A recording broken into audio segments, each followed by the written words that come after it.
Welcome, everybody. I'm so excited for our coaching call today, and thank you for joining me. I know we added this one last minute, and it's on a Saturday, but I really wanted to make sure that you had another opportunity, or another opportunity for those on Platinum, and for those who were on general admission or just in our community. I wanted you to be able to see what coaching looks like as well.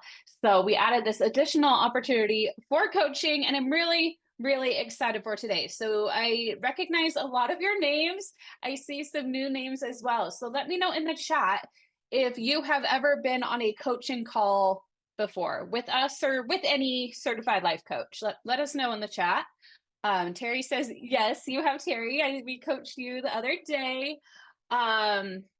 Charity definitely has. Monica has not. Okay, I'm so glad you're here. This is going to be a great way for you to see what coaching is like. A few things about this call. So if you've been part of our event in the past, you might remember the live coaching sessions. That is the same heart and purpose. And now we're just doing it here in a Zoom room instead of like when we did it on the StreamYard when we were doing the big event. Now, for life coaching, I'm not here to give you a to-do list or to fix anything for you. I'm here to help you observe what's really going on beneath the surface. I am trained to help you get to the root cause. And we talked a lot about this in my sessions at Educate and Rejuvenate this past week. Let me know, those of you who are here live, did you watch those sessions that I did, the first 3 that I did at Educate and Rejuvenate? I will give a little synopsis as well, just because we might have people listening to this later who are like, wait, no, I didn't. So we want to make sure we get everybody up to speed on what we're doing here. So whether it's classroom management or burnout or decision fatigue or anything else that's going on in your life, we use tools in our coaching, such as the self-coaching model, to help us slow down for a second and get really curious. And when we are coaching, so today is an open coaching call, you're going to be able to raise your hand and ask in the chat or just listen in. There's no pressure to be coached live, but you absolutely can. And this session and those other ones that I mentioned, I see some of you haven't been coached or you haven't seen the sessions yet. No worries at all. I'm going to give you a little synopsis of what I went over just now. And then also, if you have a ticket to Educate and Rejuvenate, if you go into the app, you can get those sessions there and have the link for the full homework submission to turn in the homework. If not, we did put my 3 live sessions. Everything else was only for event attendees, but we put my 3 live sessions on the podcast and in the Educate and Rejuvenate app in another section. So you can find those there, because honestly, this was some of my best training I feel like I've done. And I wanted every teacher to at least be able to access those 3 sessions that are going to really support you in this coming school year. So in the first session, that was called Not Just a Human, You Are a Whole Human Too. We talked about differentiating a little bit. We talked about how some of us get so consumed by our role of teacher that it takes over our entire identity. And teaching is just one of many things that we do, one of many things that make us ourselves. So with that, we talked about how you are not your role. Your role is separate from your identity. We really got clear about who am I and started to separate that. We also talked about taking a pause. We looked at the example from Viktor Frankl and his popular quote, between stimulus and response, there is a space. In that space lies your freedom. In that space lies your power to choose, or something like that. And so it's in that pause where we stop and we regulate and we check in that we're able to consciously choose what we want to do next. And that we talked about that. And then we talked about the and that is where we did a really fun thing where we held up these signs. So we have these I educate and signs, or it's like I educate and you fill in your blank. And where we filled that in so we could share what we are inside and outside of teaching. Then in session 2, that was called Teacher Know Thyself. We started talking about observation. We started talking about self-compassion, offering ourselves compassion, and coming from a space of grace and not judgment, just noticing what is going on, because so often our lives run subconsciously. We have all these thoughts, all these things running in our mind, and our nervous system gets dysregulated, and we're just running on autopilot. Whoever feels like they're running on autopilot in their life, let me know in the chat. Also, any of you are free to turn on your cameras if you'd like. You totally don't have to. Terry says me. Yes, a lot of us feel like we can just be running on autopilot and our thoughts are coming up and we automatically believe all of our thoughts are true because we don't take that pause to question them, and our brain wants to be right, right? So we have to actually very intentionally choose to question our thoughts and if they're true. So we talked about the first step of the framework, and this is the framework I talk about in my book, Educate and Rejuvenate, that we observe, and then we choose, and then we align. But we spent a whole session talking about the observe part because it's that important. And we talked about how first we want to make sure our nervous system is regulated. And I could even show you some images when we get into the coaching, because I realized I got the model ready for us to put on the screen and work through the self-coaching model together. Because in that observation session, I also taught a tool called the self-coaching model. And you know what? I'm just going to go ahead and bring that to the screen now because it's going to help me explain it. So I don't know why it's still showing the playlist when I changed which tab that I'm on. Do you see? Oh, there we go. It is the right screen now.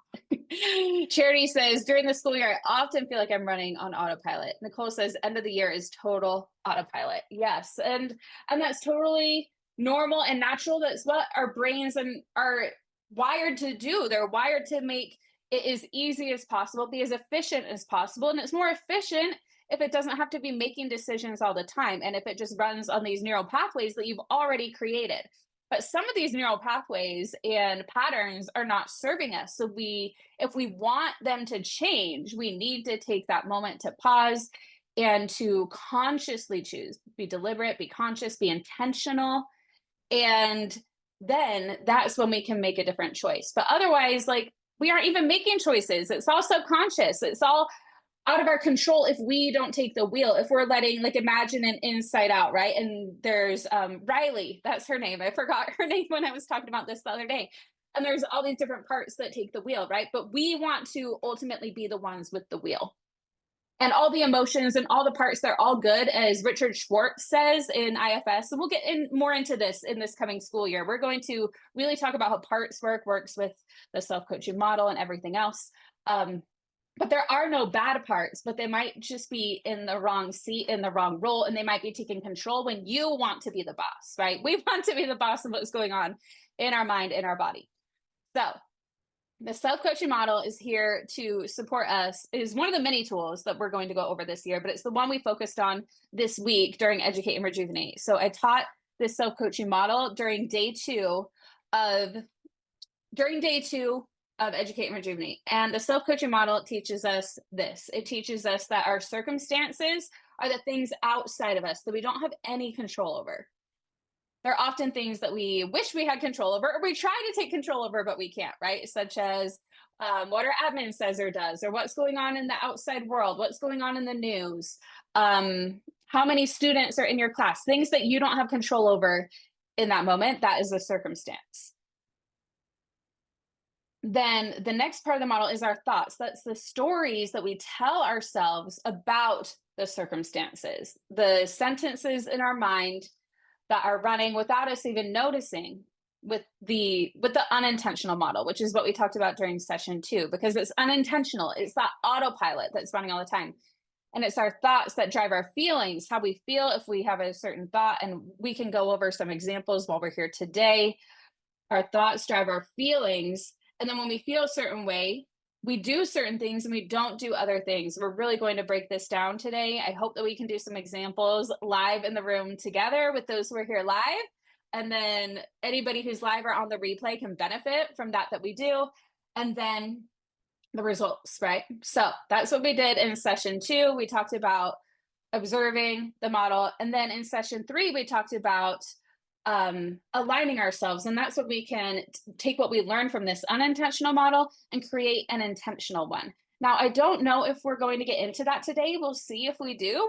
This is going to be an open coaching call. I'm just doing a little introduction for those who aren't sure what coaching is. And if you want to revisit anything we talk about today, we will have this replay up until the 22nd.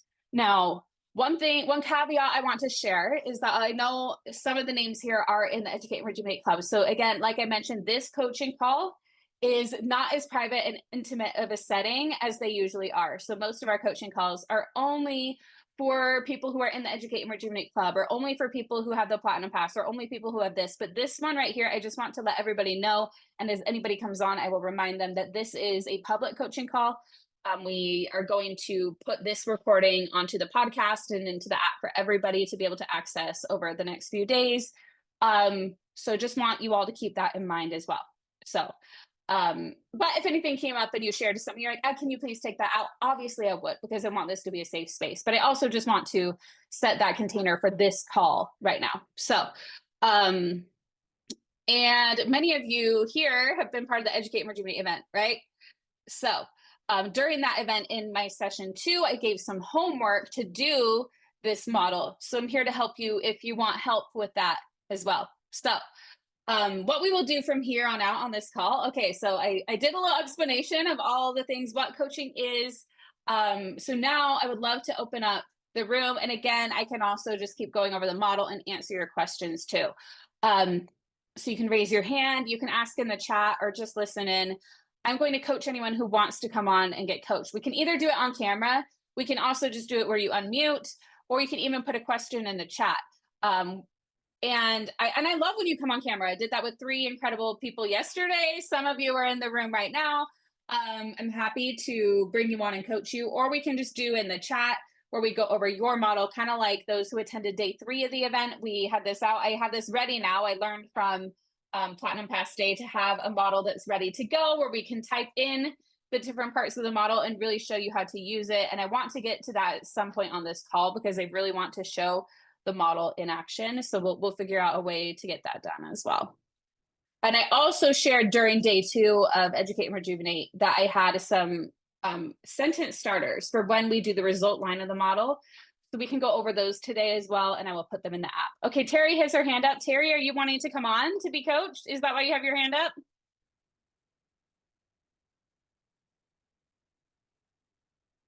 I'm going to stop screen sharing real quick so I can, I'm not the main host. So Kinsey, are you here? Could you give Terry permission to unmute?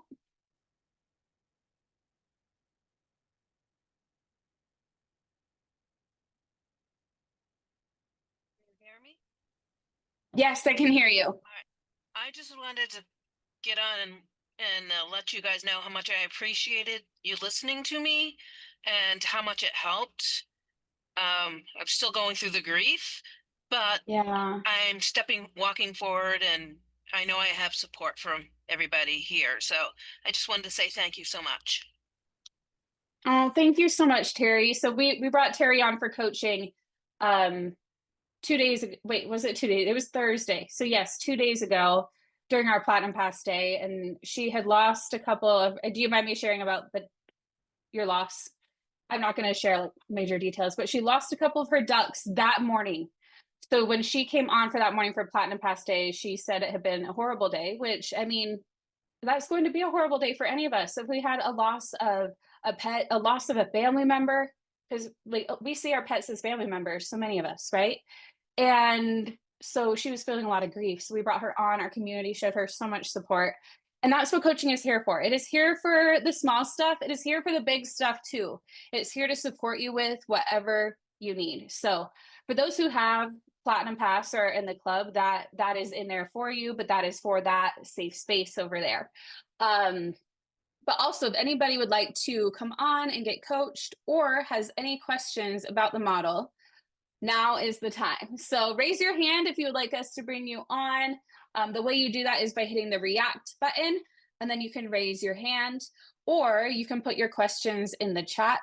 And I'm going to grab a drink for just a second while we see what happens there. And if everybody is here and you're just like, I want to watch, like, we can go through a model and I can ask some questions and we can do that together too. So we will, I'm going to grab a drink here quick. I love my Coke Zero for those who know me.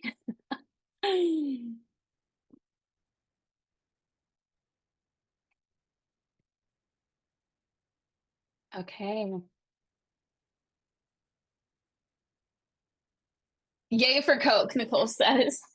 Okay, so do we have any questions about the model, or should we have an example? What's just something that somebody here, like something you're overwhelmed about or stressed about, or something that's bugging you right now? Like even just a general broad example, and put that in the chat and we can start building something from there. That's what we did during the event. We did one um getting ready for the school year. Yeah, so we're getting like the school year is coming up, right?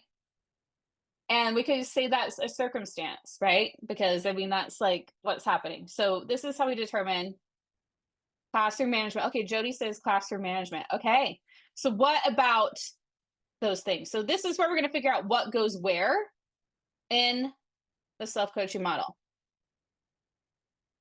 Charity says, I lost my oldest emotional support cats about 3 weeks ago and was on a coaching call the next day. Just went through the discussion. It was great. It's still affecting me today, but getting easier. Oh my goodness, Charity, I am sending you so much love. Like, I feel like quite a few of our community members have lost their pets lately. Like, my goodness. And I'm glad that that coaching was able to help you. And that's what I love about the coaching that we do is that we have one person who will come on and get coached, but others benefit from it. And the research actually shows this. I cite in my book, Educate and Rejuvenate, a study that was done on 1,000 female physicians. Now we know that doctors also have a very stressful job, just like we do as teachers. And only one cat, sorry. Oh no, that's fine. I mean, one cat is still like, yeah, like that's huge. Like your cat, your furry friend. Like, I'm so sorry, Charity. Um, but the study showed that those 1,000 women physicians, they compared some who were in a control group and some who were in a test group, and those who were in a group coaching program where they used, it was actually this exact same tool. That coaching was based solely on the self-coaching model because they were studying the efficacy of the self-coaching model. And they measured like their levels of stress and they used the NEF self-compassion scale. So they found like actual qualitative ways to measure the control versus the test group. And they saw a huge difference between those who had the coaching in a group program versus those who did not have the coaching support. And in fact, they showed that doing it together as a group was even more powerful potentially than doing it on your own. And that whole study is cited in chapter 11 of Educate and Rejuvenate. They're in the work cited if you wanted to see that whole study. It's very interesting. It's in the back. It shows how powerful this is, and especially how powerful it is when we come together and do it. And that was in a stressful job situation. And a lot of us are in a stressful job situation. I mean, I could say all of us, right? As teachers, we have so much going on a day-to-day basis. Okay, Nicole says, can you explain on step 2 what the difference between objective and neutral facts and subjective and emotional thoughts? Yeah, so let's start diving into, I'm going to bring this back on the screen. So when we say the difference between objective and neutral facts and subjective and emotional thoughts. So I don't know that those are the exact ways I would explain it, but so I'll just kind of start explaining it and hopefully that will help. So the circumstance is the neutral facts of the situation. And what we mean by that is like basically everyone would agree on it, right? Like the sky is blue. That is a circumstance. There are 27 students in my class. That is a circumstance. I have a large class. That is a thought because that is subjective. Because for some people, 27 students is a huge class. For some people, 27 students is a normal class. For some people, 27 students is a small class. I subbed in classes that have 45 students. So you know, it can vary depending on experience or depending on where you live or depending on just what your brain is telling you about it. So the thought is something that is subjective. The circumstance is not subjective. It's just like this is what is this. This is Coke Zero. Some would say Coke Zero is good. Some would say Coke Zero is bad. Yes, more fact versus opinion. Yes, exactly. Like we teach our students, fact versus opinion, right? So circumstance is just what is. Thought is the story in our brain that we're telling ourselves about that circumstance. And sometimes we want to keep that, right? Sometimes we love our thoughts. 45 students, I'd be done. I can tell that class, I was like, like it was a that one time I went to that school, I was like, I don't know. Like, I don't think I'm going back to this one because it was 45 students in a Title I school. And like they were throwing things, they were all over. And, I was like, okay, this is interesting. This is not like the school that I taught at. So it's very interesting how it can vary from even like within schools, like 20 minutes away from each other. Like that one was actually like pretty far from me. I was actually subbing for a friend and it was actually very inconvenient to go to that school. So it was like, if she asks me again, I'll sub for her. Otherwise, I'm not going out that way. Like, so funny. Okay. So that is, I'm glad that helps, Nicole. You said, oh, that definitely helps. Yes. Okay. So let's look at say no, remember? Right? Say right. I know. And look, she didn't ask me again. So I could always say no. You're totally right, Nicole.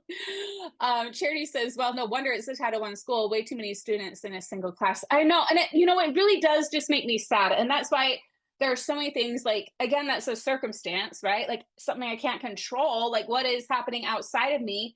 But it shows that there are things in the school system that we're just like, oh, like I don't like this. There shouldn't be like that many students like who obviously need so much more support than one teacher can handle. Like that, like the story in my mind is that's not fair, and I hold to that story. Like I mean there are things that like no, it shouldn't be this way.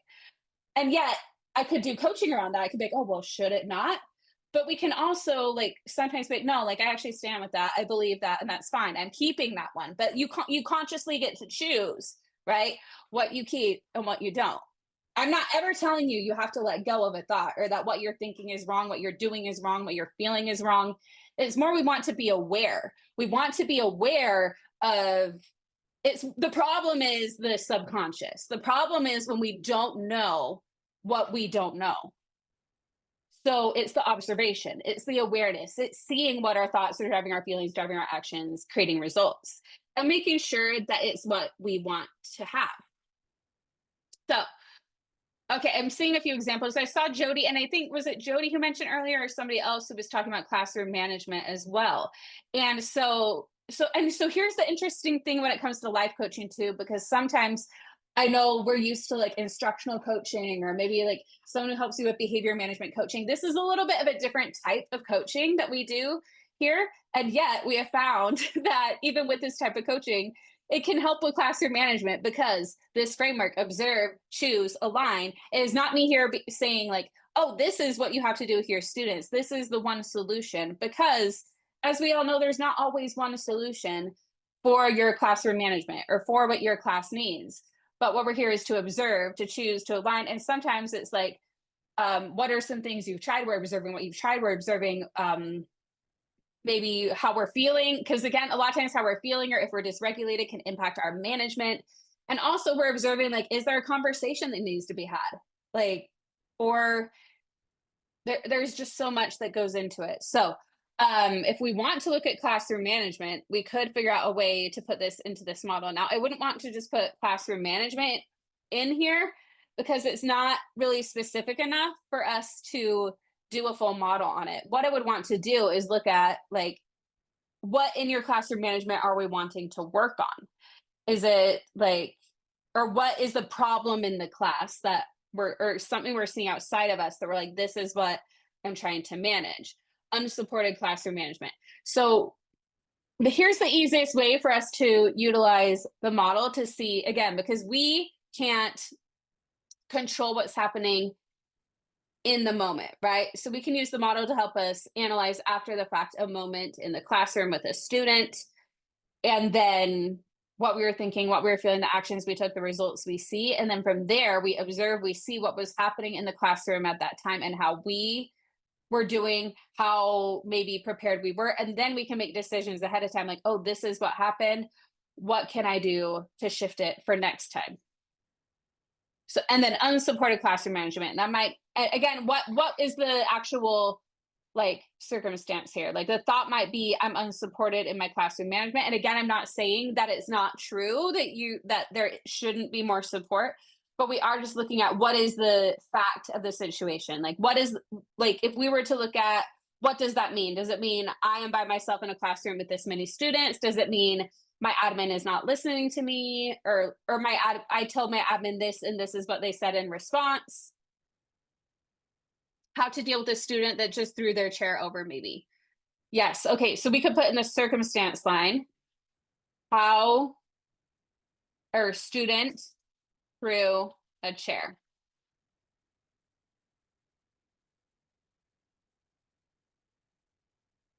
Okay. So we're looking at that moment in time. And again, the self coaching model is a bit different of a way of looking at it. Is more about looking at ourselves, our emotions, our feelings, our thoughts, and the actions that we take in the moment. So this is like when we're using this tool, it's not like, oh, here are like our different ways we could do that. That might be where we start brainstorming once we see and observe what's happening.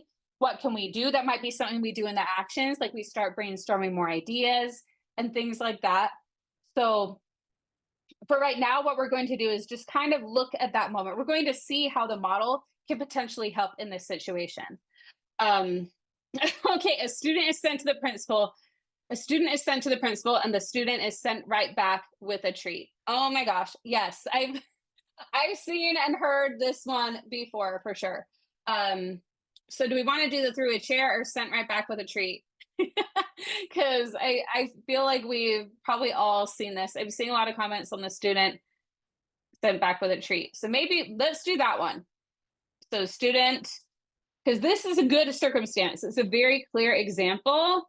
So student, I sent my student to the principal's office. They were sent back with a treat. Like they walk back in with a treat. Like you could literally, that's such a good circumstance because it's something we can visualize completely outside of us, right? So let's go with that and play with the model here. So I sent my student to the principal's office. They were sent back with a treat. Now, this is where it gets interesting because we then have a thought about that after, right? That would be more non-supportive. This happens often, rewarding bad behavior. And I think all of us would agree, many of us would agree. I won't say all because, again, we're getting into thoughts, right? But many of us teachers would agree that that is in reinforcing bad behavior. Psychologically, it really is. And we don't have control over what our admin says or does in that exact moment. So this is looking at that moment in time where we're like, okay, between stimulus and response, my admin did this, it is done. I can't do anything about it in this moment. What am I going to do now? So, how do we feel? Sometimes it's actually easier to identify the feeling. What are we thinking? What are we feeling when we see our student come back into the room with that treat? Mad, upset. Yeah,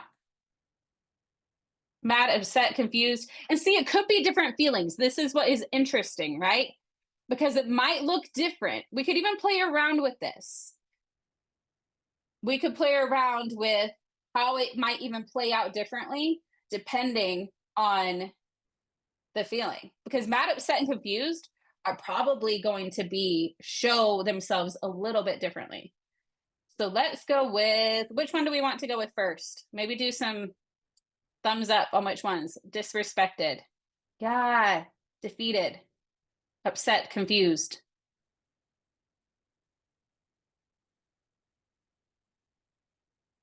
Is there anybody who wants to disrespected? Okay, let's go with that because I see two of that. And actually, I'm wondering if we feel disrespect. Like, I wonder if the like they aren't respecting me could potentially be the thought. And that's where this is much of an art as it is a science. Like, I feel undermined. I feel disrespected. I feel places such a divide between admin and teacher. No resolution. Yes, when they're just sent back with a treat, and then we're like, what is happening here? So relatable. So we're going to look at. We'll just put it there. We'll just put disrespected in the feeling line. Because again, we get to decide. We get to decide what's here. So disrespected. So when we're feeling disrespected, when we see that student walk in the room with a treat after they were sent to the principal's office, what are we thinking? What is the thought? What is the story in our mind? And there could be multiple different thoughts that could lead to feeling disrespected. But for those who put that in the chat,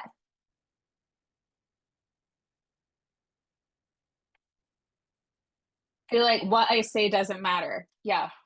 What I say doesn't matter. Feeling disrespected, feeling hurt, feeling like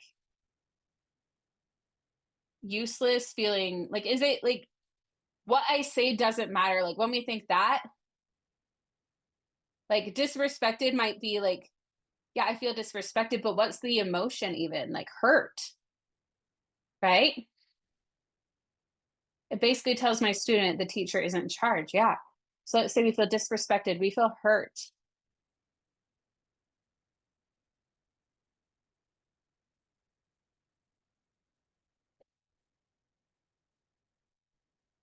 And this is totally normal. I feel like this is natural, but could come up for so many of us teachers. Keeps you from calling for help from admin. Yeah. So Amanda's getting into the action line. Yeah, aggravating. I'm seeing lots of different feelings, lots of different examples. Yeah. So now keeps you from calling from help from admin, right? That's kind of the action in the future. You're like, okay, well, I'm not going to send my student to the classroom or to the admin anymore. And now what we want to do here in this action line is we're looking at the circumstance, the thought, the feeling, the actions. Now, we're not looking at actions that we might take when we get to a different feeling and a different thought. This is an important thing when we're doing the self-coaching model. We are staying in this model. We're like staying in our lane of what we are doing in this moment in time. So when we are feeling that disrespect, we're feeling that hurt, we're feeling maybe some frustration because we're thinking our what I say doesn't matter because they're walking back in with a treat. What do we do in that moment? And St. Michael says, that's why I like to take care of my own discipline if at all possible. The principal doesn't know what is going on in the classroom unless they've been in my classroom often to see it happening. Yes, I mean, and it does make sense, right? You're like, they haven't seen it. They're just, and who knows what they had going on. And maybe again, that's all external, that's all circumstantially. So it makes sense. You're like, when possible, I try to make a behavior plan and do it myself. And that is one thing that we can do as teachers, right? And again, we can also advocate for ourselves and be like, hey, like bring up, like have a conversation with our admin and be like, hey, what happened on your side? But if we were to go and have that conversation while we're in this model, while we're in this thought and this feeling, and I'm getting a little bit ahead, but we might want to process through this, move through this, look at it, observe it, and then objectively possibly move to a different model about it before having that conversation, because that is going to help us to do that. So this keeps you from calling admin. What else? While you're feeling that disrespect, that hurt, that what I say doesn't matter, what are we doing? And again, I'm not saying what are we doing wrong?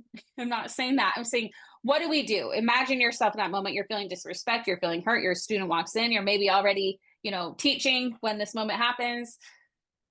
What do we see?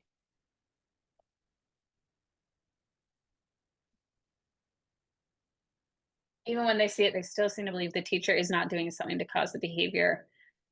The teacher is not doing something to cause the behavior. Not true. Seeing a lot of comments here.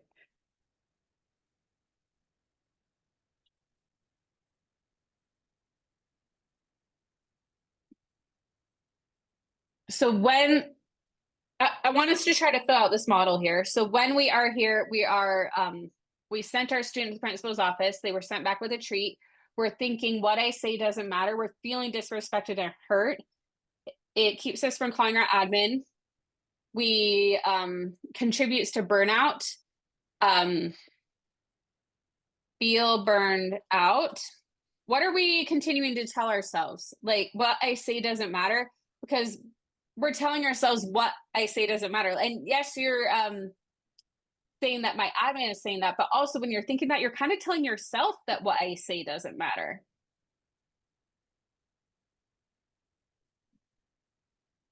So we're looking at that exact moment when we're feeling disrespected, we're feeling hurt. What is it we do? And what is it we don't do that we might do even like 2 minutes later when we shift to like, I wonder why this happened, or I need to figure out another solution, or like we get determined that I'm going to figure it out myself. What do we do when we're in this moment, when we're feeling disrespected, we're feeling hurt? We're thinking to ourselves, what I say doesn't matter. Do you ever find yourself doing something where you're getting down on yourself as a teacher? Like, why am I even doing this? Kind of like spinning, kind of getting, does that frustration or that hurt kind of come out a little bit? Like, I mean, I want like a real, like, honesty moment. Like, what is it that comes out when we're feeling that way that's so human and natural? And of course, we're doing that. We beat ourselves up. Yeah. Like, I shouldn't have sent them to the principal's office. I did something wrong. That's like, even like when we're looking in the chat and saying, like, oh, I should have just taken care of it myself. Well, should have you, or should have your admin maybe not? Maybe not done that, right? So we find ourselves beating ourselves up, right?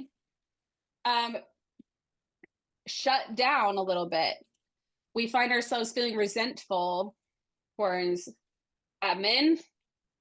I would say we probably don't talk to the admin, or if we do, it doesn't come out the way we wanted it to.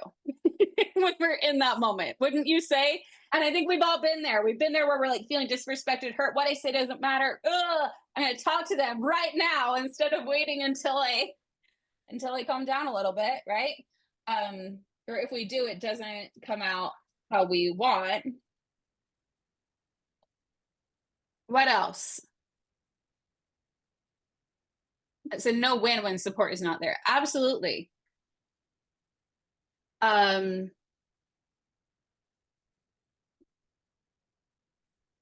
yeah.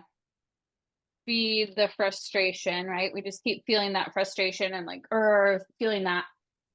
So when we do that,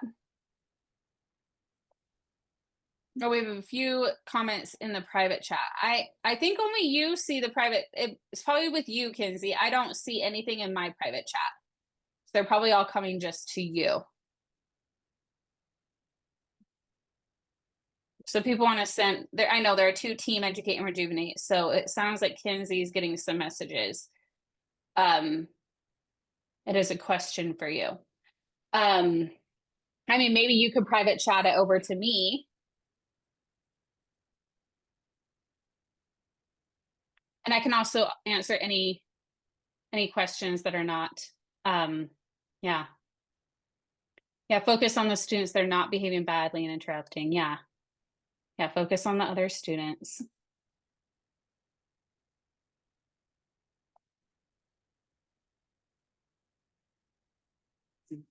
Notice the divide between admin and teachers.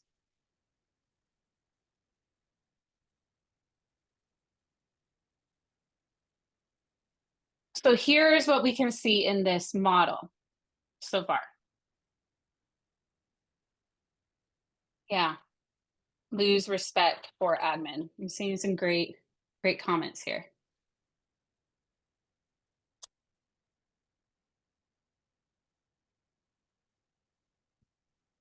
Okay, so keep super and calling from help from admin, feeling burned out, beat ourselves up, shut down, resentful towards admin. Don't talk to admin, or if we do, it doesn't come out how we want. Feed the frustration, focus on the other students, notice divide between admin and teachers, lose respect for admin. I feel like this is a really good list. So now what I like to do is start again at the top of that model and kind of walk through it. And what we want to do is look for patterns. And I want you all to do this because I want us all to learn a little bit more about the self-coaching model and how we can use it in really anything, like even classroom management. It helps us to stop and take that pause and see what is happening. And it's just an observation tool. It helps us to understand our thoughts, our feelings, our emotions in the moment, and then what we want to do next. So we can take that pause and then we can actually choose what we want to do next, because we can't control the fact that our admin sent our student back with a treat. And we also we can also talk to them. That can be one thing we do after, and make a request that they don't do that. But then they might still do it again in the future, and we don't have control over that. So what we are doing is we are analyzing a situation so we can take our power back as much as we can. So as we do that, what I want you to look at is, what result are we seeing? And I'm going to put some sentence starters in the chat. And these are ones that were in, that I found helpful when I was first starting coaching, that I learned from my mentor, Brooke Castillo, who I learned the model from. And I don't know why that last one is bolded as I'm pasting it in here. So basically, we're looking at in this moment in time, right? We are not looking at like, this is who I am, this is like what I'm doing. It's just helping us see what is happening right now given the situation, so then we can make the choice of what we want to do next. So in this circumstance, I sent my student to the principal's office. They were sent back with a treat. So that happens, and we think what I say doesn't matter. And I feel like we'd even probably put some more in the action line there, because what are we not doing? Actually, I do want to add a few more. What are we not doing when we tell ourselves what I say doesn't matter? We're beating ourselves up, but we're also not giving ourselves grace, right? What else are we not doing? We forgot to look at what we're not doing. We looked at what we're doing. I love to look at what we are not doing as well. So not giving ourselves grace, right? When we're telling ourselves what I say doesn't matter, we don't feel validated. And and that's where we like shut down a lot, right? And again, and the feeling, so we might feel like invalidated, right? We could put that here. That could be another potential feeling. And again, usually when we're doing a model, we pick one, but because we're kind of doing a joint model where it's a bunch of us working together, right? We kind of have a little mix here, and it's totally fine. You could always do it that way if you want. So we are not finding solutions. Yeah, we're not in that moment, right? And likely a few minutes or a day or a week later, however long it takes us to process through that frustration, we will move on to something else. And again, our thoughts move so fast. So we may be coming back to models like this, but then we may shift. We might be like, thought like something else, becomes a depressing cycle. Yes. And that's what we want to break, right? We want to not be stuck in this cycle, right? Okay, perfect. This is what we want here. We want to see some of what we're not doing too. So circumstances, I sent my student to the principal's office. They were sent back with a treat. And then we think what I say doesn't matter. And I want us to like really pause and be like, that is what we're thinking. How does that feel? When you think that in your body, you're thinking what I say doesn't matter. Like, I feel like that's more like, I feel like hurt is the biggest one, or inadequate. Like, oh yeah, what I say doesn't even matter. So then it keeps us from calling for help from admin. And again, think of those sentence starters. Like, what is happening? Are we ensuring that something? Are we creating it something? Are we making it impossible to? Are we preventing ourselves? Are we not allowing ourselves something? Are we increasing the chance of something? Are we decreasing the chance of something? What are we creating with these actions? And as you think about that, let's put that in the chat, and we can put a few different, there's no right or wrong way to put the result line. It's just what feels right. In a way, it's like a little bit intuitive, and also it is science, because it's cognitive behavioral therapy is what this is backed in as well. So what we're doing is keeping us from calling for help from admin, feeling burned out, beating ourselves up. We're shutting down. We're feeling resentful towards our admin. We don't want to talk to admin, or if we do, it doesn't come out how we want it to come out. We feed that frustration. We focus on the other students and maybe ignore the one that just walked in. We notice a divide between admin and teachers. We lose respect for the admin. We're not giving ourselves grace, and we are not finding solutions. So in this exact moment when we are doing these things, what are we creating? What are we allowing? What are we not allowing? because what we're focusing on is what we have control over in this situation, right? And we are also just observing. We are not saying that anything is wrong. We're just seeing what is naturally happening. I become a person. Oh, I like this one. I mean, I don't become a person who does not rely on anyone else to get through the day. So that's one that came up here. And I wish I had more room on this too. Put some potential different ones so we can see just what feels like it hits right to each of us. So I become a person who does not rely on anyone else to get through the day. Or another way to put that might be like, I become a person who doesn't trust anyone else. I I don't trust anyone else. I allow myself to do this alone. Like different things where like, yeah, I'm like, we're not doing this. I'm feeling burned out. What I do doesn't matter. Um,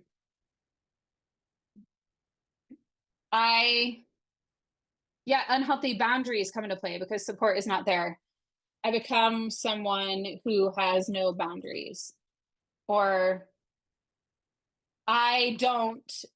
I become someone who, or I am making it harder to advocate for myself. Like there are a lot of different ways we could see, right? I feel like I just complain because there's not a solution. So I complain because I don't think there are solutions, right? But really, it's that we're also in that moment, we're not looking for other potential solutions. And again, it's not even a bad thing. Sometimes we need to vent, sometimes we need to complain. I mean, that's what this space is even for, right? We need to get it out. And we're not saying that. I'm not here as your coach saying, like, oh, that's such a good thing. Like, that your admin did that, or oh, I can't believe that you're feeling this way, or that you're thinking this thing, or that, why haven't you figured out a solution yet? None of that. This is just here to help us see what is happening in this moment and to see that, oh, when I think that what I say doesn't matter, then I it kind of is a self-fulfilling prophecy. I say, yeah, it really doesn't matter. And so like nobody's going to help me. And so I'm on my own and nothing's going to work because nothing I say matters. It doesn't matter to the students. It doesn't matter to the admin. It doesn't like it's a self-fulfilling thing because if we don't believe that what we say matters, that's what we're telling ourselves, then we're not going to be able to advocate for ourselves. We're not going to be able to set a boundary. We're not going to be able to manage our students as well because we are believing that what we say doesn't matter. And that comes off to our students too.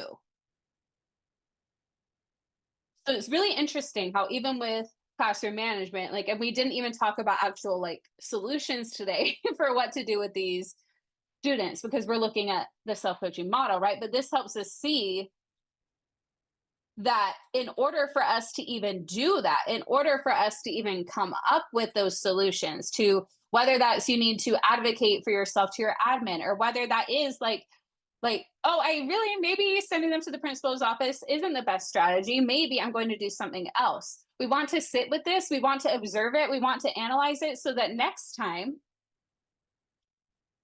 what we can maybe do is what we do with the intentional model is when we're ready, we don't do this until we're ready. We look for something else that we can shift to so this model can look a little bit different, right? And this isn't just for toxic positivity. This isn't just for like, oh, like, well, like we're just going to change this into everything I say matters, or classroom management is easy, or oh, I'm so happy my admin sent my sent my student back with a treat. Like it's just something, a little shift that we can make so that we're not telling ourselves what I say doesn't matter, and we're not getting into this cycle where we're not giving ourselves grace, where we aren't looking for solutions at all. um we can maybe get we can shift to a different feeling perhaps. So maybe one that I is good to, when you're ready to switch to it, when you process through that hurt, that frustration, that invalidation, is curiosity. Like, I wonder why my admin did that. I wonder why my student did the thing that I sent them to the principal's office to begin with. Getting curious is a way for us to start looking for solutions and believing that there are solutions and believing and not repeating that thought that what I say doesn't matter. Is this making sense? Yes. Amanda says yes. Okay. So, what we do when we move from this is what we call the unintentional model. This is what we talked about in session 2, where we're observing what is going on. And then we ask ourselves, like, is this like, do I want to keep this? Is this what I want to keep bringing with me? Sometimes it is. Sometimes you're like, oh, yeah, that's great. Like, let's keep with that. Or you're like, oh, no, this isn't in alignment with what I actually want as a teacher. I do want to be able to ask for help. I do want to be able to trust myself and others around me. So let's see what we could maybe shift this to. And so we're still going to want text boxes. So um, I'll just do it as we go. So we could do a different thought, a different feeling. Now, curious is just one suggestion. Again, like I said, there's no one right or wrong here. That just tends to be an emotion that is easier to get into that helps us come up with another thought. Another thing that we talked about is bridge and ladder thoughts. So, for example, it's really coming up with intermediate thoughts that help you get to what you would like to think about the situation. So what is like if like it would be toxic positivity, right? If we just wanted to go immediately to that like end thought that like, oh yeah, like I completely have my classroom under control. Or what I say doesn't matter is what we have, and like moving completely to everybody listens to everything I say. Like that wouldn't be a believable thought, right? So we want to find ones that are believable to us right now that you can be like, oh yeah, I actually believe this right now.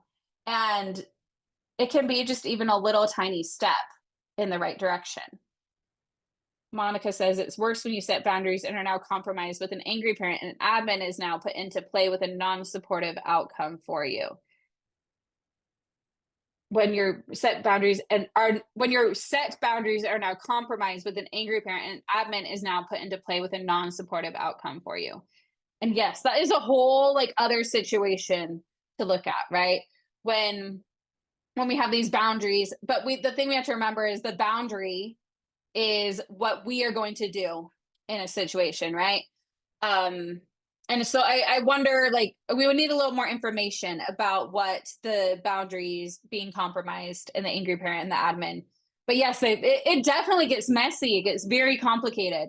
And it can be very frustrating. And there are a lot of emotions that come up. And that's why we want to have these tools. And we want to be able to also regulate ourselves. We want to be able to move through these emotions. It is so important as these sticky situations, like with parents and with admin and conflict. And oh my goodness, there's so much. And we're going to have a whole module in this next year in the club, the cohort, about having these conversations and dealing with conflict, because that is one that comes up time and time again. And so we're definitely going to touch on that, Monica. Okay, so but here in this situation we're talking about, can I anticipate things that Amanda says, can I anticipate things that trigger me and set up my management in a way to prevent it? Yeah, Charity says I hate conflict. Yes, I think most of us do, right? It's not a good feeling when there's conflict. Can I anticipate things that trigger me and set up my management in a way to prevent it? Yes, and that's where we want to head, right? Can we make some decisions ahead of time and have a classroom management plan? And in fact, I would really recommend, there was an episode on my podcast, Educate and Rejuvenate the podcast. There were 2 episodes back to back. And there was one where I did an interview with Linda Cardamus, and we talked about a classroom management plan. And then there was one, it was either right before or right after that, when it was just one I did by myself that was also about how all of this applies to classroom management. I would really recommend, and I'm going to make a note to put those episodes right now with the replay to this so that you can have those additional resources if you're like, okay, this was a good start, but I really want to know a bit more about like what do I proactively do about classroom management. We've got that for you too. But again, before we can do that, we have to we are going to be working against a lot of resistance, like so much resistance. If we're just trying to like, okay, well, what do I do? But we're still in this spinning with hurt and invalidation and respected, and what I say doesn't matter is all going to come from that energy. So we want to be able to move through that. We want to be able to see it because we can't shift what we can't see. So this is what we're doing. We're using this model to see what is happening. So then we can more consciously make that choice to like anticipate. And we could even put that in, and I'm going to need the smaller text box in our actions, right? So we can I anticipate like, so if we want to be able to do that, right? We want to anticipate ahead of time things that trigger me and set up my classroom management plan. And again, maybe that might be something that we even like incorporate into the cohort this year as well, like making those decisions ahead of time and talking about that with classroom management, talking about that with boundaries, talking about that with different things. So anticipate ahead of time things that trigger me and set up my classroom management plan. Yes, we have that there. Ask students to play a part in the rules. Yes. And these are actions we want to take, right? And so to take these actions, what do we need to believe and what do we need to be feeling to take these actions where we're not working with resistance, where our feelings and our thoughts aren't working against it? Because when we try to do actions that aren't driven like easily by the thoughts and feelings, we're going to be met with a lot of resistance versus what versus if we have a thought so we can feel a way that is more open, and it doesn't have to be I feel amazing, I feel incredible. It can be I feel curious, or I feel hopeful, or I feel and curious is a really good one with classroom management, honestly, because like it really is knowing why. Like, why are the students doing this? Why is my admin doing this? Why is that parent doing this? Like trying to get to that root cause, like curiosity with ourselves, but also with the other people outside of us is really going to serve us. So but let's just go with that because I haven't seen other emotions in the chat yet. So we're going to go with curious, right? So when we're getting curious again, that really leans into, oh, what's going to happen? Let's think of the things that could happen. We actually talked about this when I did the live with the planner yesterday. In here, one of the things we do, and this is with everything, right? So this is with our goals for the year. This is with classroom management. It all ties together in this framework. So when we try to look ahead of time, so in this planner that we went through yesterday, for those who weren't here, part of the goal setting process is to kick our obstacles to the curb. So we want to actually look at what those obstacles are and come up with a solution for each one. And that is a big part of creating that classroom management plan is, okay, well, what are the things happening? What am I going to do to, try to prevent and like in prevent those behaviors, to get buy-in from the students so they don't want to do those behaviors as much? What do I need to understand about why those behaviors are happening? And also, when it does happen, because we're not going to just magically eradicate any behavior overnight, what am I going to do?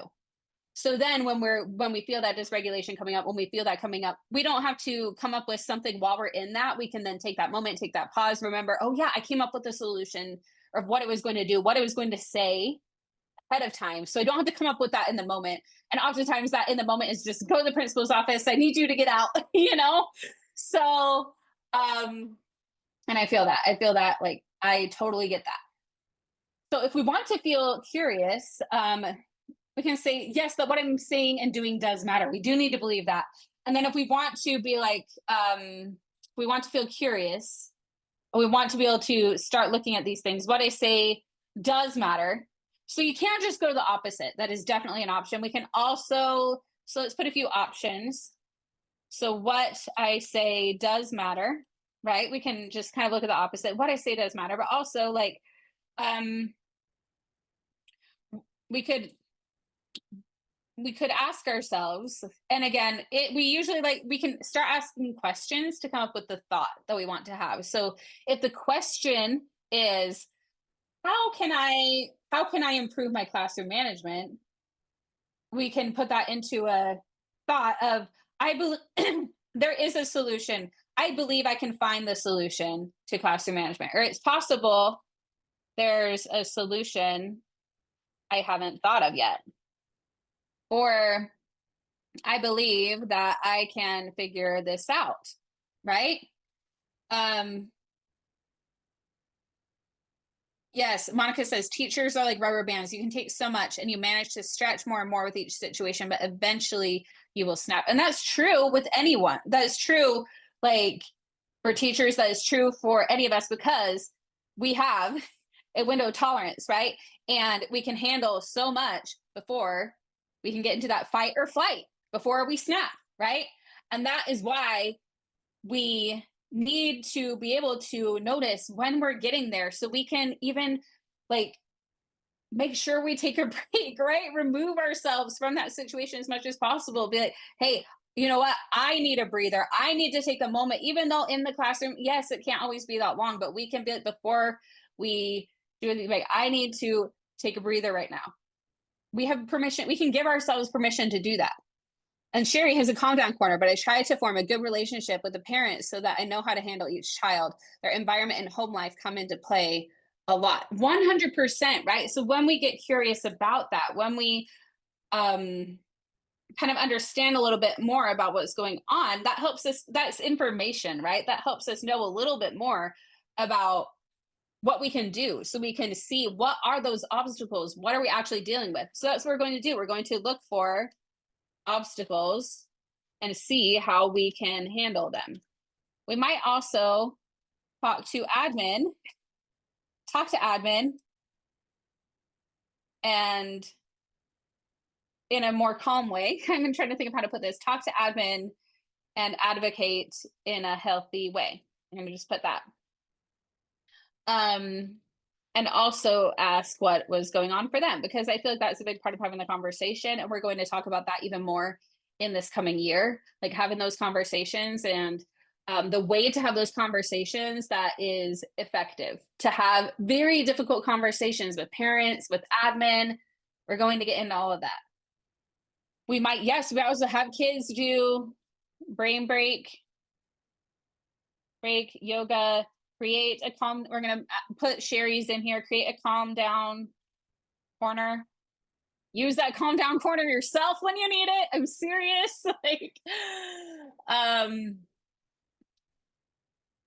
yeah, and decide ahead of time what you're going to do in each situation. So what is looking, and again, this may or may not be complete, and it would probably look different for each of you because each of us are different. We're kind of making more together. What we've been doing is making more of like a hodgepodge self-coaching model where it's like we're all giving our input. But when we look at this, how is this different than this model? What's different about it? Can anybody tell me in the chat? So this first one was when we were thinking, again, the same thing is the circumstance, right? In both cases, the principal did this. And again, this might be our first initial gut reaction model. And then we take a moment to feel and process that disrespect, that hurt, that invalidation. For those of you, I know a bunch of your names are here in the club. We have meditations. We have a processing emotions meditation you can get out that's like less than 10 minutes that can help you move through that. So, or the reset. That is actually one of the favorite meditations in the app because it's 5 minutes. So your kids go out to recess, you get that reset, you move through those emotions. And then that is where we can maybe get to that curiosity that what I say does matter, or it's possible there's a solution I haven't thought of yet. I believe that I can figure this out, or I am learning that it's okay to take a moment to reflect. Like whatever thought feels right, feels true to you, and it's probably something completely different than what I just said because it has to be true to you. It has to feel right. It has to be, oh yeah, that's the one. That is like we're all trying on different shirts, and different ones are going to fit us differently.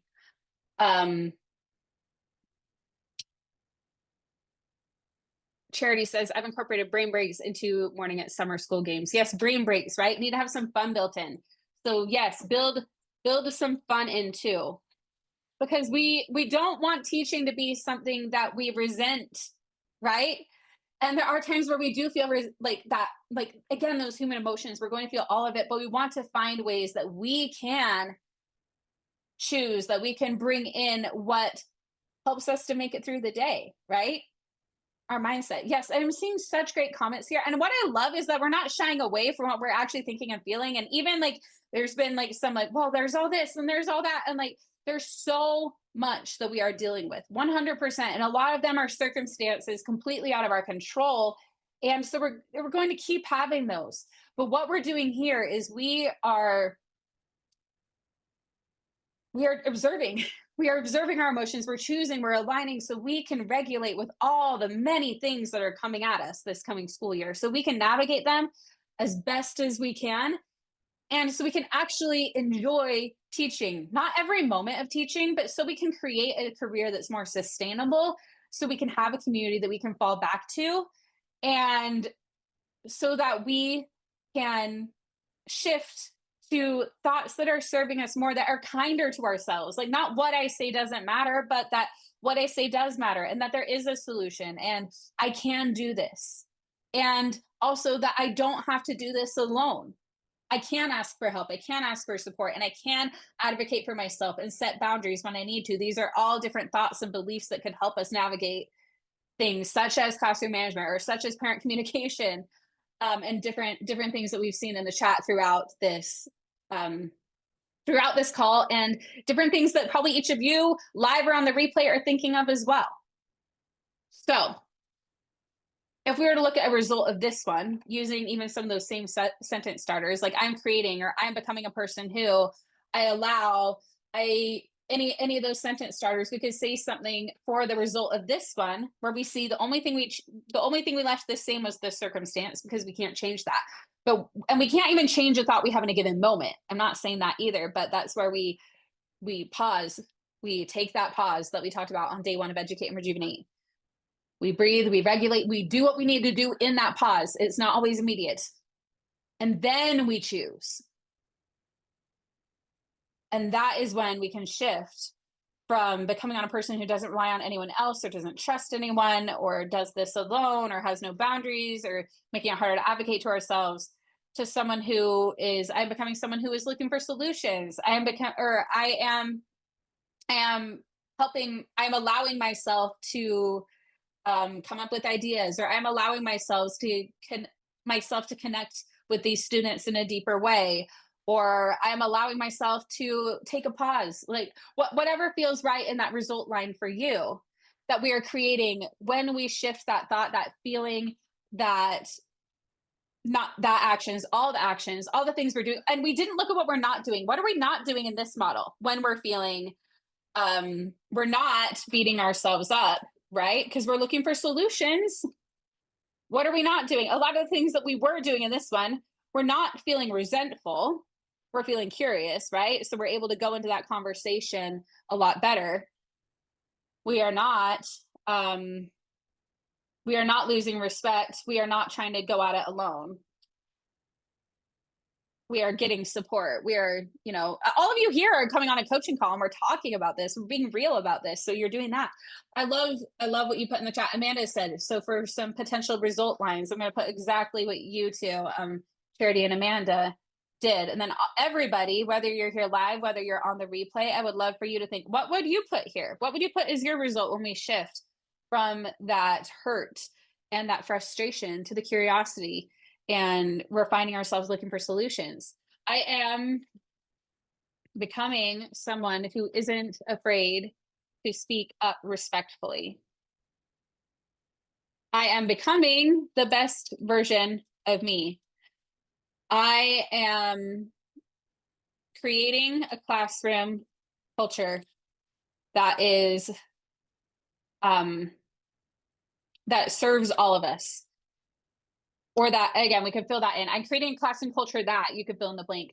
I'm creating a classroom culture that listens to all of our voices. Because again, one of the things we're doing is giving the kids buy-in, and we're also making sure our voice matters too, or that gives everyone a voice. I am getting to the root cause of my classroom management. I'm not just looking for okay, you stop that. Or, oh, why did the admin do this? I'm feeling so mad. But I'm getting to, oh, why why were my students doing this in the first place? I'm getting curious. I'm getting curious about my admin. I'm getting curious about that parent. And I am trying to connect with each of these people as best as I can. And in the meantime, I am not getting sucked into trying to solve that problem all the time. I am taking that pause. I am having boundaries. I am, you know, not letting teaching run the show all the time in my life. And I love this one. I'm becoming the teacher I want to be. Jen says, I'm able to put myself and my students first, even if that means being vocal when I want to be quiet. Oh, I love these. These are so good. Oh my goodness. And we are already like 10 minutes over and we spent all that time on one model. And I know there were other situations in the chat we didn't get to this time, but I feel like we did. The great thing is, I feel like all roads lead to Rome. We're getting a deeper understanding of the model. So I would encourage you to put anything else, like what is a circumstance outside of you that you have no control over? Put that in there and then see the thought, what is coming up now, the thought, feeling, action, result. And then see what happens when we can just shift it a tiny bit. It doesn't have to be a huge shift. Just what happens when, again, if, and that's only if you want to change it, right? Because the first thing we do when we look at the unintentional model is ask, is this like in alignment with what I want? We're just being conscious about it. We're making the unconscious conscious. Then we decide, yes, is this unconscious what I want? Yes. Okay, keep it. Don't do anything. That's your model. Awesome. Keep it. And then if not, that is where we want to make the tiny shifts. Okay. Any questions on this model or the model in general before we go? We're not going to have time to dive into a new model today, but there's going to be a lot of opportunities for that for those of you who are in the Educate and Rejuvenate Club or who joined the Educate and Rejuvenate 25-26 cohort, which again, the cohort is in the club.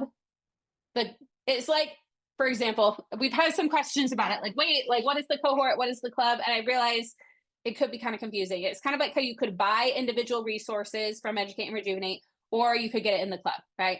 Or you could buy a platinum pass to Educate and Rejuvenate, or you could get it in the club. The cohort is the same thing. You could buy just that one focus per month, or you could get it in the club along with everything else. So Charity says, just need to remember this in the midst of the situation. And here's the thing, you're not going to remember it in the midst of every situation. Like that's just not reality. That's just not how we work as humans, right?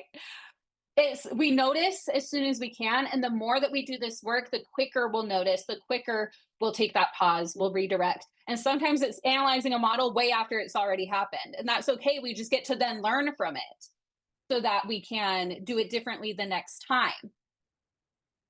So it's not about us suddenly being perfect at all of this. It's about the more we learn and apply these tools in our lives, the quicker our comeback rate. That's what I call it in the book, Educate and Rejuvenate. The quicker our comeback rate is, because that is where we then like at first, like you maybe even never uncovered that. It was always subconscious. And then, oh, you noticed a week later, amazing. You like realized, oh wait, I've been spinning in this for a week. And now I'm going to take that pause and now I'm going to choose. So that is what it's all about, is by decreasing that comeback rate. And then maybe another time you're going to be like, that same day, like during recess, you're gonna be like, ooh, I need a reset, right?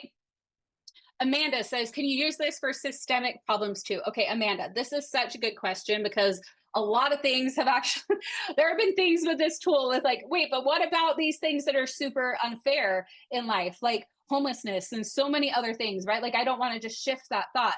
And here's the thing, that is where it comes to where we don't always have to change the thought, right? Sometimes like I was talking about with how I talked about in that class, like there were too many kids in that class. And I was like, oh yeah, I could do thought work around it. Like, no, like there's supposed to be that many people in that class. That's how it's supposed to be. But that's where you check in and you're like, do I actually believe that? No. So what am I going to do about that? Am I going to write to my legislature? Right? So it's not about gaslighting or telling ourselves that we have to always change everything. It's not about that. There are systemic problems. They would go in the circumstance line because there's something outside of us that we have zero control over. And I know that there was even like with racism, like Brooke Castillo, my mentor who like put this model together, there was, you know, a few years ago where she said some things and people were like, no, like you don't understand. And she actually did eventually be like, oh, you know what? That you're right. I actually don't. And I love that she did like admit that too. Like, so it's not about like trying to use this to say systemic issues aren't real. They 100% are, can be seen as real. But we also realize that there is what is the circumstance about it, and then people do have different thoughts about it, and that's where this model gets really interesting, because you're like, I am holding on to my thought, this is like yes, and then other people think differently about that, and this model can help us be like, why? Like it can really help us understand that more, like why, especially like in the school setting, why is it that this is put into place, like this thing, and or doing things this way, and like they're fine with that and I'm not, and it's just, it can get really interesting for sure. So hopefully that helps answer that question, like because again, like um there are things that we, that are out of our control, that yes, this is a systemic issue, right? Okay, team educate and rejuvenate, the winner is, oh, and that's Kinsey. The winner is Sherry. So Sherry, you won a tumbler just like this that either says progress over perfection, or you can get it with the and on it. You get to decide. And then and we'll send you the form. We'll be doing that after this event closes for all the winners, because we're getting, you can't see it. Oh, because I'm screen sharing. Now you can see me. I didn't realize I was still screen sharing. Sorry, everybody. This is the tumbler. So it looks like this, progress over perfection. We'll be giving away another one of these for those who are at Educate and Rejuvenate on our trivia day on the 22nd. So make sure that you come to that. We're going to have a great time. Congrats to Amanda. Oh, wait, no, sorry to Sherry. Amanda was before that. Sorry, Amanda. Maybe you'll win another prize, or maybe you already did. I'm not sure. We've got a lot of prizes. So for those of you who are Educate and Rejuvenate, also, everything we talked about today with the model is going to help you with that homework submission if you'd like to do that for my session 1 and session 2. So if you do those homework assignments and you submit them, then you will be able to be entered in to win a lot more prizes. The tumbler is one of them, the planner is one of them, a cute backpack is one of them, a laminator is one of them. A lot of the fun prizes we've done a lot, but it's because we all love them. The laminator is a really, I love the laminator. And the backpack, I should have brought one of them in here to show you. It's so cute. So you're going to want to enter those giveaways. Basically, we kind of helped walk through what you do for homework 1 is doing that unintentional model. That was the first one we did, the natural reaction, and then we shifted to the intentional model. So really, I walked you through how to do all of that homework so you can submit it for something that works for you, and then you can be entered to win all those prizes. So I'm not seeing any other questions in the chat. So as we wrap up, what we did today is just a glimpse of the transformation that's possible when you use this tool for not just like this event this week, but when you continue to observe, to choose, to align. And the self-coaching model is one of many tools that we also use in the club. It's just the one we focused on for this. And for those of you who've been a part of the event, you've already been here. You've been here today. You're already taking that first step. And if you would like to continue this work over the next school year with me and have this community supporting you all year round applying these tools, the Educate and Rejuvenate Club is here to support you. We're inviting you to join us, to be able to be in all those cohort calls and to extend your access to this event and keep growing with the people, all of us who've been doing it together, those who get it. If you just had an aha moment this week, just imagine as we keep it going all school year long doing it together. So if this resonated, if you even had a tiny shift today, I encourage you to go to educateandrejuvenate.com/club if you're not already there. I know a lot of you are, to check it out and just see if it might be right for you. So we'd love to have you with us in the coming school year. Also, Educate and Rejuvenate Summer 2025 is not over. This is the last live this weekend. I'm going to be resting up, but then Monday at 4 p.m. Mountain Time. I'm going to be going over more about what is going on in the cohort in the 2025-2026 school year for those of you who are curious about it, or those of you who are already in it and you're like, I just want to hear about it. And also give me some, because I am going to be, I have like the idea for it, but I also want to take feedback and shape it based on your needs and wants for the coming school year as well. So we're just getting started. And then on Tuesday, we have the trivia where you're going to want to have your notes from the event, have them out and answer the questions, lots of fun prizes. And yeah, so that's what we've got left as far as the live portion. And for those of you who have a ticket, make sure that you log into the app. All the replays from the past lives are in there. All the pre-recorded sessions are in there. So enjoy them this weekend. Listen to them like they're a podcast. Wherever you're going, you can have it with you. So it's been so fun being here with all of you today, and we'll chat soon. Bye, everybody.